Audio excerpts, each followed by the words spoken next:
मित्रहरू नमस्कार। आज म तपाईहरुसँग एउटा यस्तो विषयमा बोल्न चाहन्छु जुन हामी सबैको जीवनसँग गहिरो सम्बन्ध राख्दछ। अवसरहरूको सिर्जना, असफलता र कठिनाइहरूलाई पार गर्दै जीवन भन्ने शब्द आफैमा एउटा यात्रा हो, कहिले घाम कहिले छाया। मित्रहरू, हामी सबैले जीवनमा कहिलेकाहीँ यस्ता क्षणहरू भोगेका छौँ जहाँ लाग्थ्यो अब सकियो, अब म सक्दिन, तर त्यही क्षण, त्यही चुनौती तपाईको सफलताको ढोका खोल्ने चाबी पनि बन्न सक्छ। मित्रहरू, असफलता भनेको अन्त्य होइन। धेरैलाई लाग्छ असफलता भनेको अन्त्य हो, तर असफलता वास्तवमा एउटा सुरुवात हो आत्मचिन्तनको, आत्मविकासको र आत्मविश्वासको। हिँड्दा हामी जब लड्छौँ त्यसले हामीलाई नयाँ तरिकाले हिँड्न सिकाउँछ। थोरै समयको लागि थकित हुन सकिन्छ, हार्नु हुँदैन।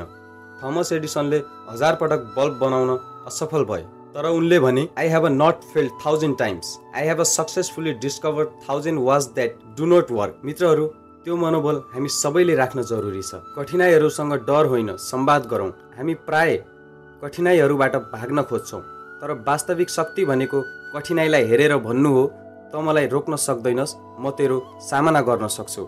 जहाँ तपाईँ कठिन परिस्थितिमा टिक्नुहुन्छ त्यही तपाईको आत्मबल, सहनशीलता र सृजनात्मकता उकासिन्छ। हिमाल चढ्नेहरूलाई हिमाल रोक्दैन मित्रहरू, उनीहरूको सोच र आत्मविश्वासले पार लगाउँछ उनीहरूको यात्रालाई। हामी सोच्छौँ एक दिन अवसर आउला, तर याद राख्नुस् अवसर न त बादल हो न त जुन।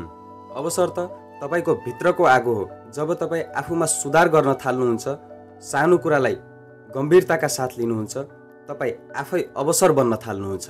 नयाँ कुरा सिक्नुहोस्, अवसरबाट पाठ लिनुहोस्, आफ्नो क्षमतामा भरोसा राख्नुहोस् र निरन्तरता नछोड्नुहोस्। कसैले तपाईलाई भनि होला तिमी यो गर्न सक्दैनौ, तर प्रश्न यो हो तपाईँ आफूलाई के भन्नुहुन्छ। यदि तपाईले आफैलाई भन्न सक्नुभयो कि म सक्छु, त्यही क्षणबाट तपाईको पुनर्जन्म सुरु हुन्छ। उदाहरणको रूपमा एपीजे अब्दुल कलाम गरिब परिवारबाट भारतका राष्ट्रपति र वैज्ञानिक बने।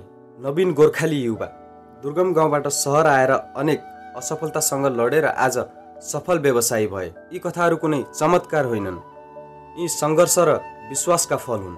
अन्त्यमा मित्रहरू, जीवन एउटा अवसर हो। जीवन साँच्चै छोटो छ, तर त्यही छोटो जीवनमा असम्भव लाग्ने सपनाहरू पुरा गर्न सकिन्छ यदि तपाईले आफैमाथि विश्वास गर्नुभयो भने। हर असफलता एक नयाँ पाठ हो, हर चुनौती तपाईलाई बलियो बनाउने मौका हो र तपाईको साहस तपाईको भविष्य लेख्ने कलम हो। आज यो भिडियो हेरेर जानुस् एउटा संकल्पका साथ, म हार्दिन, म रोक्दिन, म अगाडि बढ्छु, किनभने तपाईँ जन्मिनु भएको छ हार्न होइन, इतिहास बनाउन हो। धन्यवाद।